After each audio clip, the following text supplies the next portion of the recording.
You can see, great. Back on.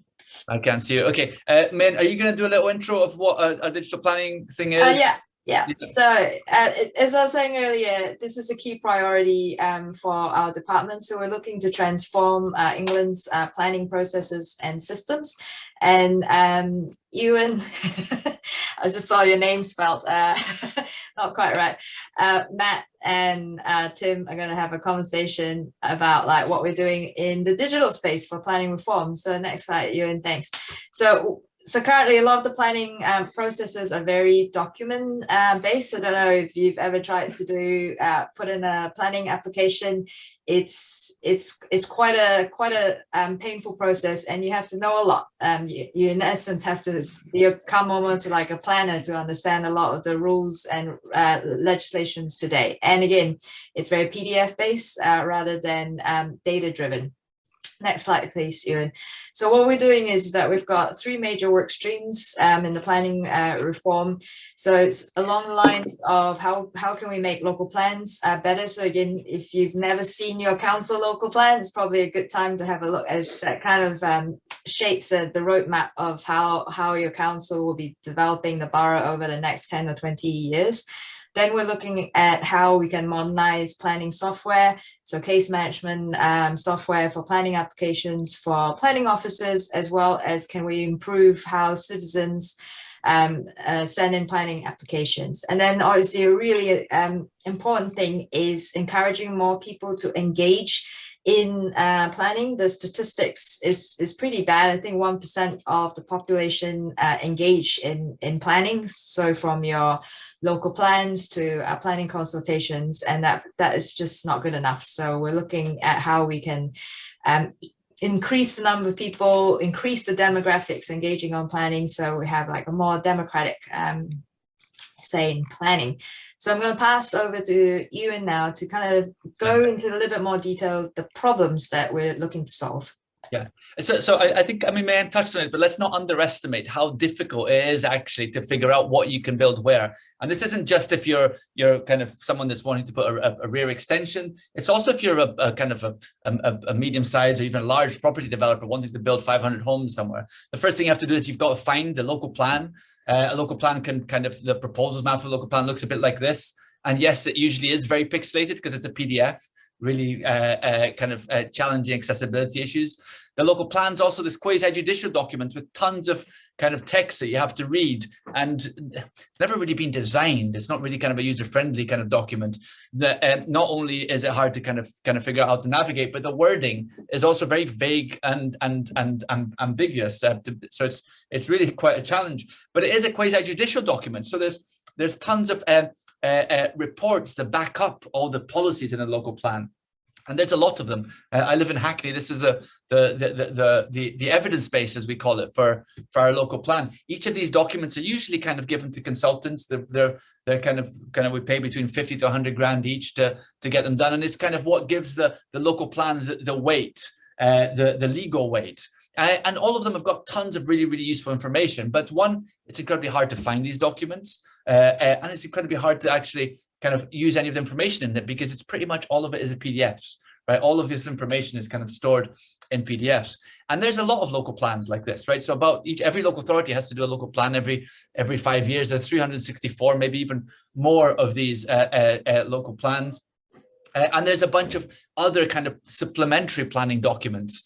Again, all of them kind of PDF documents, all of them with really, really useful information, but pretty much impenetrable for anyone who isn't a planning consultant and knows exactly what to look to find where. Once you've figured out roughly what you're allowed to build or not, you have to apply for planning permission, and things don't get any easier. First of all, you've got there's a private sector website called the Planning Portal where you have to go through, and I mean, it's not the worst user experience, but the first thing you have to do is figure out what type of planning application you actually need to build from a choice of about 63 different types of planning applications. Do you need a prior approval? Do you need a full planning application? Is it an outline planning application? Once you figure out what planning application you need to do, you need to, one of the very simple bits of information you need to provide is a red line boundary for your planning application.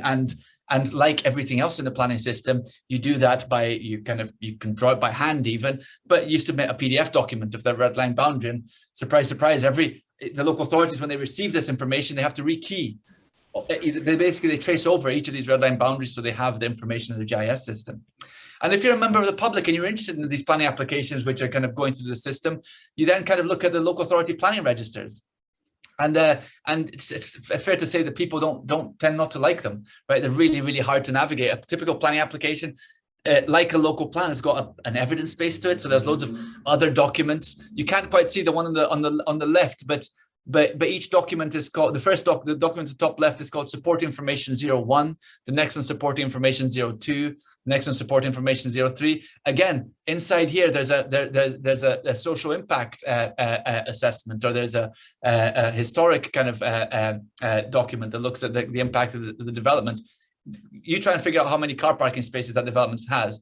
You'll spend a lot of time opening PDF documents and trying to figure out. And again, this isn't me. This is something that I think the sector, and these are professionals who are doing these tweets, by the way, people who know what they want from a planning application. They're the ones that are struggling. Now you wonder why communities kind of struggle to understand what's happening where.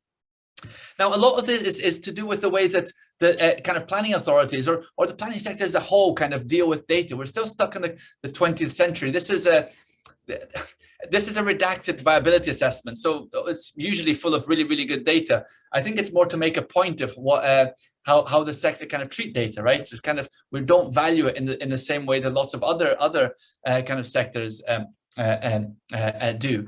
And because of that, right, we really struggle to communicate with the local communities, right? One of the most important kind of stakeholder in the planning system. People think planning happens to them rather than for them. And again, fundamentally, this is about the kind of really simple things, the way that we manage our information. We still rely on handwritten forms for planning applications in some cases.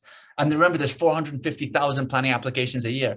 So put together all that information in local plans, put all this information from planning applications. You see the planning system processes a huge amount of information, really useful information, really important information. But because it's all kind of trapped in kind of PDF documents, it's quite a struggle to use, which is why kind of Mayan touched on this, right? This is one of the main kind of things driving a lot of the work that we're doing. How can we move this system from a system which is based on basically emailing documents to one which is actually more about kind of nurturing data and kind of having APIs to link things together? So kind of what the big challenge, and one of this kind of fundamental challenges, how do we actually make planning data? Because when you speak to planners about data, they say, well, we don't really deal with data. That's not our thing. There's a tech person there in the corner that deals with data.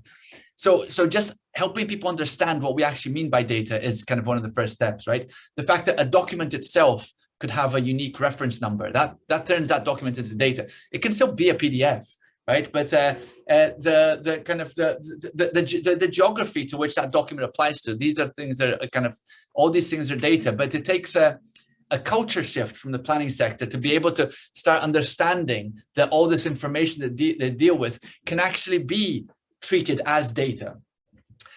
And the second thing we need to do is we need to start thinking about kind of how do we standardize this, right? 360 authorities, everyone's doing things in their own way, right? You try and find conservation areas and compare conservation areas across local planning authorities. You'll see that they're all kind of, even the naming convention, they don't even call them the same thing. So we're exploring to how do we actually write guidance which is easy to use, make sure that the standards that we create aren't too difficult and too complex, create guidance which local authorities can use. And then really importantly, what we don't do is we don't ask local authorities to send us all the information, right? What we ask is local authorities to publish information themselves. So local authorities remain the custodians of their planning data, right? The idea that each local authority has their own kind of, their own registers, their own kind of planning information. And what we do is we collect that and we kind of aggregate that, but we collect it every 24 hours. And we just, it's a pipeline over to the local authorities. We then kind of process that data, because no matter how much we create standards, the standards are still kind of, local authorities will struggle to get things 100% right, but that's okay. What we've learned is that in actual fact, if we keep the standards really simple, just to make sure that the key information is there, we can deal with things like all the different ways that you can write dates, right? We can kind of clean that up and fix it. also kind of start providing feedback loops, right? How can we help local authorities improve the data that they're creating? For example, we've done some work with brownfield sites registers where we collect all the brownfield sites registers and we show it back to local authorities and say, by the way, you've got a brownfield site here which is not even in your borough, is that right? And they'll go, oh no, that's wrong. We must have typed in the wrong kind of longitude or latitude. So they fix that again. And then lastly, but probably most importantly, is actually we make this data which is being cleaned up and standardized, make it available to the rest of the country on a national scale, so people can explore it. Prop tech companies can use it, and it just becomes a lot easier. Sorry if you can hear the roadworks that have just started outside. And it becomes a lot easier for people to actually kind of use and access. So I think, I don't know if we'll have questions in between, or may should I open to questions? Pass on to yeah. Anyone has questions so far on what Ewan's just shared? One question is Hans here from Surrey County Council. One of the issues we have is being in a two-tier authority. It's very different, works very differently from unitary authorities and that sort of thing as well. So it's just another layer of complication because we don't hold the official planning registers. So that adds greatly to our complexity of how we process applications and communicate them with citizens, etc. Yeah, I think that's a really good point. I think it's these complexities we still need to learn a lot from. We still need to learn a lot from kind of like, again, what is the best way? Where should these registers be living, right? What are the kind of things? Because I think, again, the planning system, the kind of planners as a culture, we're not used to this, right? So we're kind of having to learn kind of like, what is the right way to do it? What is a proper good digital way to actually kind of maintain data and update data? Where should these registers live? And I think it's all things that we're trying to learn. I think our gut instinct and the things that we've learned so far is that you keep it as close as possible to the source, to the people who produce the data. So that answered your question, because I think you cut off before you could ask your question. Yeah, I mean, it was just a point rather than a question as such. Okay. The complications around, different tiered authorities really work differently. Thanks, Hans. And as part of like what Ewan's been saying, we're doing pathfinders into each of like our major kind of functional areas. So we're looking to work with lots of different types of local authorities, like tiers, as well as different local authorities from a geography-based perspective, because again, tons of differences there in terms of planning. So hopefully, as we engage with more and more of different councils, we'll learn how to do the things that a lot better. Any more questions for Ewan? Nope. I'm gonna move on then. So this is Matt, who's going to be doing a little bit of overview and a demo of like what we've been building in planning software. Matt.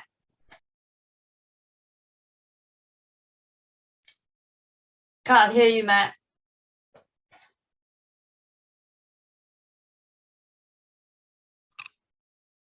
Nope. Nope. Today is not a great day for hardware and software ability to share. I'm seeing Matt as Sarah, which was happening to me earlier. Yeah. Matt, we still can't hear you. Try again. I'll put headphones on. Does this work? Yes, and it's Matt Woodhill. Thanks, next. Fantastic. Go on, Matt. All right, thank you. Yeah, thanks, man. Thanks, Ewan, for setting the stage there. So I'm Matt. I work as a kind of product manager across the software products that we're supporting. And I'm going to be talking specifically about a couple of things that are starting to tackle some of the problems that Ewan's been talking about. So let's jump to the next slide, where it's just a quick overview of what I'm going to be covering today. So I'm going to be talking about the projects that we're doing that support the development management part of the planning system. So how planning applications can be made by the public and are processed by planning officers. It talks specifically about two things, so RIPA and BOPS, that's reducing invalid planning applications and back office planning system. They're both projects that have been funded through the Local Digital Fund since about 2019. And we've now reached a stage of maturity with them where they're starting to scale. So it's really exciting. And that's what I'm really most looking forward to telling you about, which is where we're going next and how you might be able to get involved in some of those opportunities that are forthcoming. So let's carry on to the next slide. And I mean, the first thing to say is just, why is this an issue? Really, the user experience of current software tools leaves something to be desired. It's heavily document based. I don't really need to build on what Ewan said about that and talk about that in more detail. But what we've been finding consistently is the planning officer user experience is not really a priority in existing tools. General public find planning really opaque and difficult to engage with, which is perhaps, as Ewan said, one of the reasons why people see that as something that's done to them rather than for them. And crucially for these two projects and the key issues they're trying to tackle, over 50% of applications that are received are invalid based on the research that we've been doing so far. There's a number of different reasons for that. It comes down to things like a north point arrow is missing from a site plan that's been submitted, or maybe the wrong planning fees being calculated. So all quite avoidable things, we believe, through good technology. So let's just jump to the next slide then. And why does this matter? If you just, I'm not going to talk through everything on this slide, although you might have fun reading through the quotes yourselves. But if you just look at that graph on the right-hand side, over a third of applicants that we've surveyed, or that the council partners have surveyed, are currently dissatisfied or very dissatisfied with the process. Only a very small number are happy. I think other key things to just put out of this slide, it can take some applicants over 70 hours to prepare and submit a planning application. And yeah, I mean, complex language, dreadful process shrouded in deceitful secrecy, impossible for professionals to decipher, let alone the layperson. We're talking about something that's not particularly accessible to anyone who just wants to kind of start from scratch, find out if they need planning permission for something. So carry on to the next slide, please. And we've got, this has been alluded to by Mayan and Ewan earlier. I guess you won back, but it's not too much of a big deal. There are 3 points that are all coming together. We've got the kind of national planning reform program that's well underway, and there will be more news on that in the coming months, I understand. We've got the local digital declaration, which all of you here will be really familiar with, which sets out this kind of ambition for how we think digital services should be designed. And as a result of the amazing work that the 3 councils on RIPA and BOPs have been doing, we've got 2 tools that are processing live planning applications for a certain type of application, which is lawful development certificates. So that's Buckinghamshire Council, Southwark Council and Lambeth, who have done just all of the heavy lifting on this. And we're increasingly starting to provide more support for them. So RIPA is an applicant-facing service. It helps applicants understand what permissions they might need for their building projects. And BOPs is a case management system. They were developed slightly separately, and they've kind of aligned around this minimum viable product for that MVP service, and are kind of carrying on over the next, well, hopefully a few years in a more aligned way. Same partners involved in that, and more support from us. So I'm just going to overview on the next slide how these connect as an end-to-end service. Going to be a few things to click through here, Ewan. So I'll just give you a shout. So we start with RIPA. What RIPA is, under the kind of bonnet of it, is a lot more than just a forms tool. It's a flow builder tool. It translates general permitted development order, which is national planning legislation, into machine readable data. If we go to the next one along, these then form the basis of the form that applicants see, which is a translation of that legislation actually into plain English in many cases, and importantly asks questions to applicants that are relevant to their own property, rather than applicants having to go and search for that information themselves. It kind of brings it to them. That's then communicated via an API. Next one along, Ewan, into BOPs. And that interface has been designed following hours and hours of user research and testing with planning officers. So we really believe it's something that's been designed quintessentially around their needs.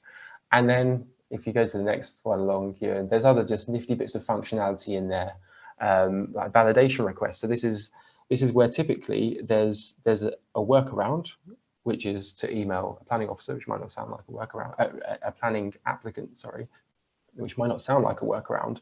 But by bringing that functionality into the tool, you get all sorts of new opportunities, like, well, you've got an audit trail, number one, which is especially useful when it comes to appeals on a planning application.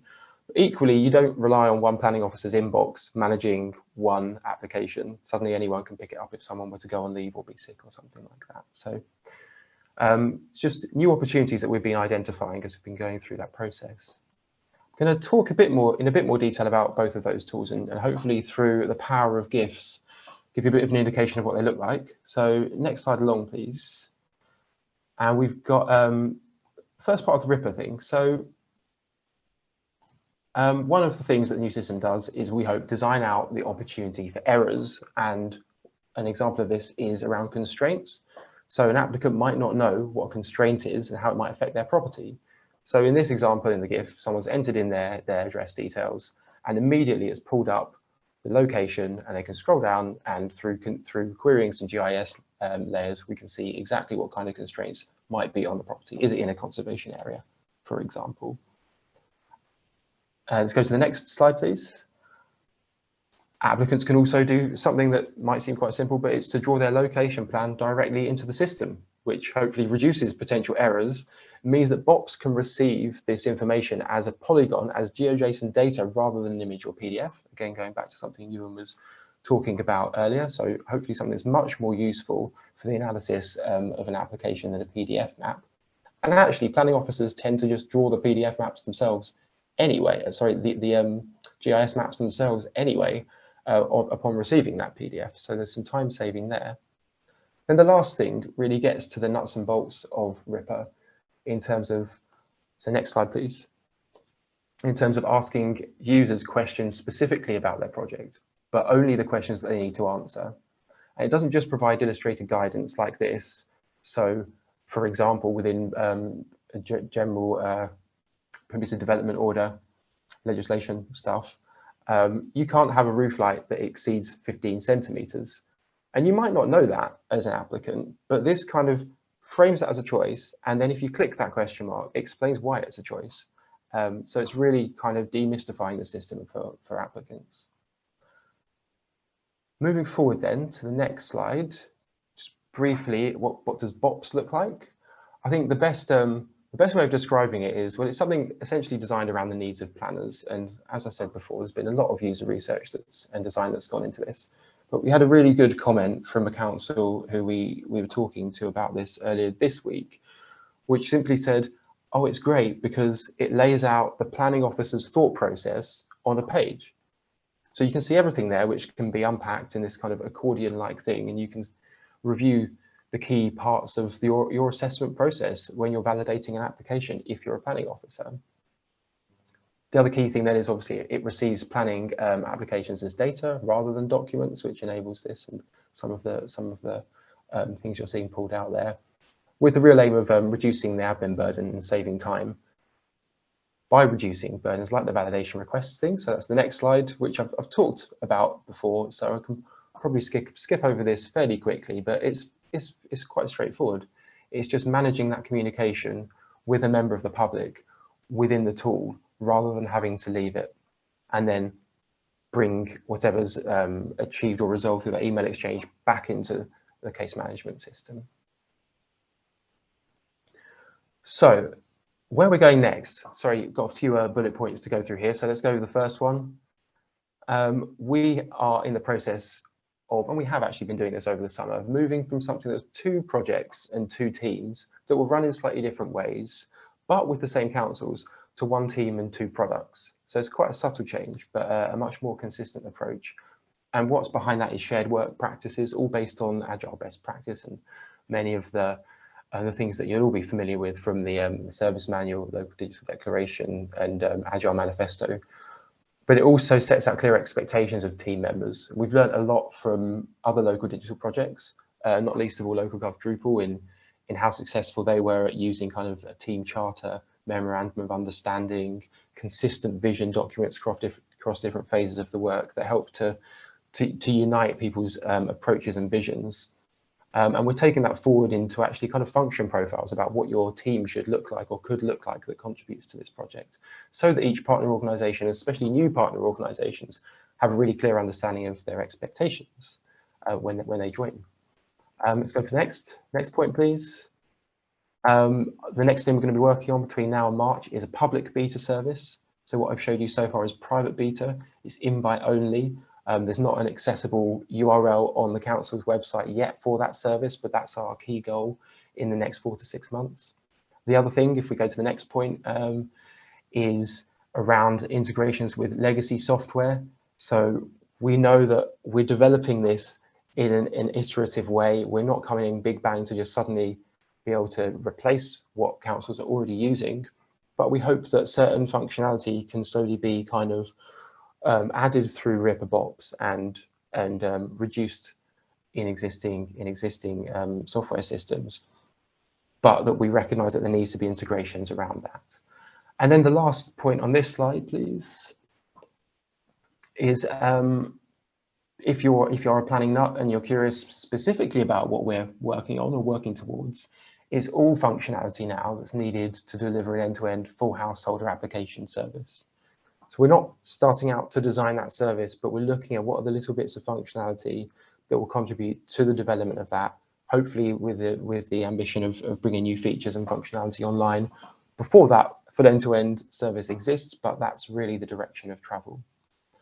And in terms of what you can expect, if we go to the next slide, if you're a council who's following this maybe just as you are today, or maybe joining, go to the first bullet, please.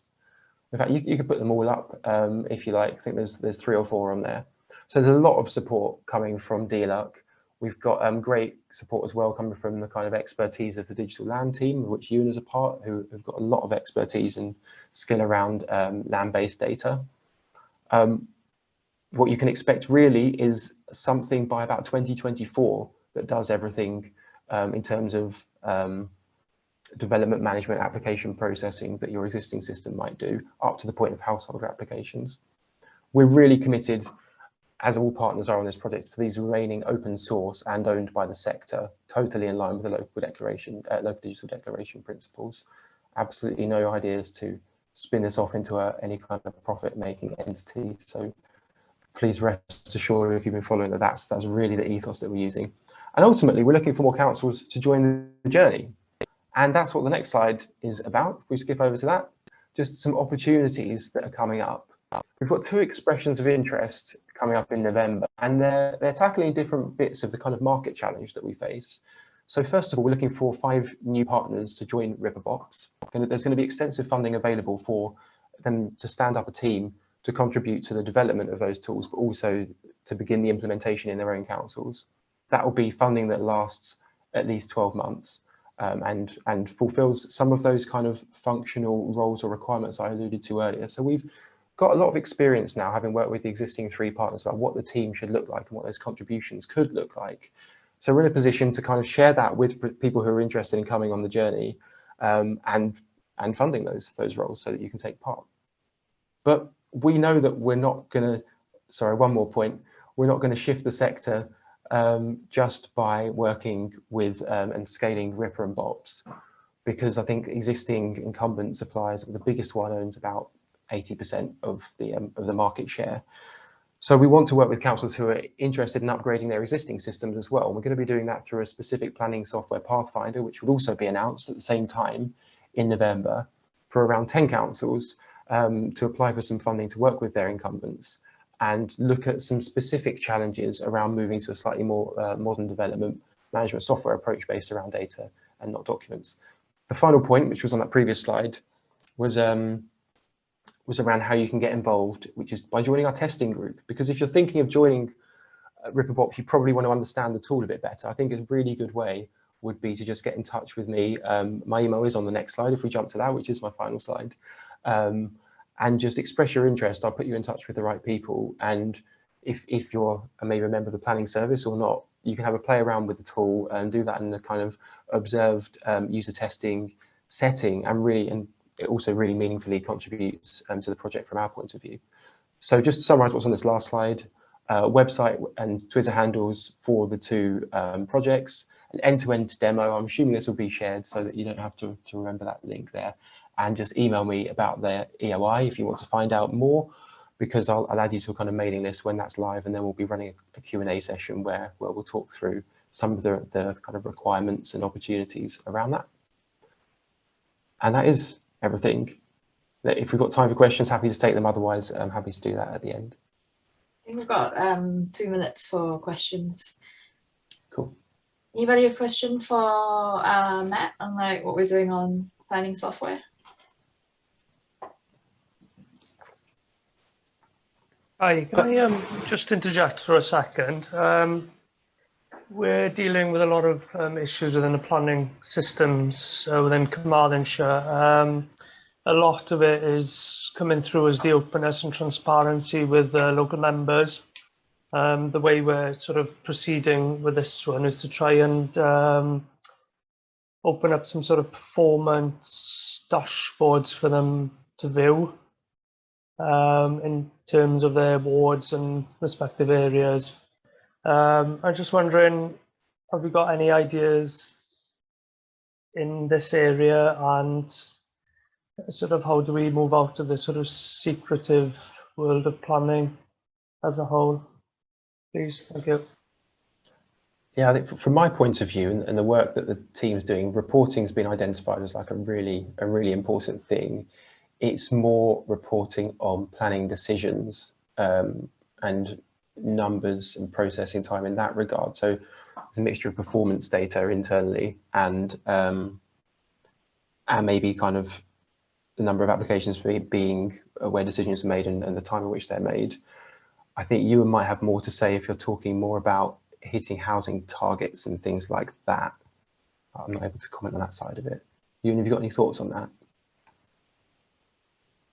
Yeah, I mean, the secretive aspect of planning is slightly difficult, right? Because planning does deal with some sensitive information, right? When you first do your call for sites. I mean, we're trying to look at that, and we're trying to think in kind of. I think it's a policy question really, rather than a digital question, and we're trying to see how we can potentially kind of rethink of kind of what is open and what isn't open.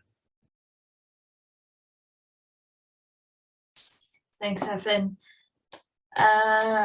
No one else has any questions. We're going to move on to Tim. Hi, all right. If someone could slide for me, that would be great. Cool. I'm Tim. I very recently joined the team, and prior to this I was at Haringey Council for 8 years, and I really love local gov. I like to say it's where policy meets people. My role here is to help support the adoption of digital citizen engagement tools, and this is primarily by supporting councils to engage with the emerging prop tech sector. Okay, next slide. So often when we think about digital citizen engagement, we think of images like this kind of silly sign on the lamppost that we know doesn't make loads of sense, and then a nice app which looks engaging and fun and pretty. I think it's more than this. So for me, citizen engagement is a really critical step in building a happy and flourishing society, which is why I'm really happy to be part of the team. Next slide. So our small team is doing a couple of different projects at the moment, but I'm only going to talk to you today about the Prop Tech Engagement Fund, because that's the thing that's the most underway with what I'm involved in. This was set up to support the widespread adoption of digital citizen engagement tools and services within the planning process. And initially it was going to have 12 or up to 12 digital engagement pilots. Next slide. What's awesome is that we have now selected 13 digital engagement pilots, and I'm going to briefly talk you through what's happening now. If you can, next slide. So the 13 councils each chose a theme to do for digital citizen engagement. The first theme was around the plan making process. So this is early engagement with the citizens to help them influence the local plan. Next slide.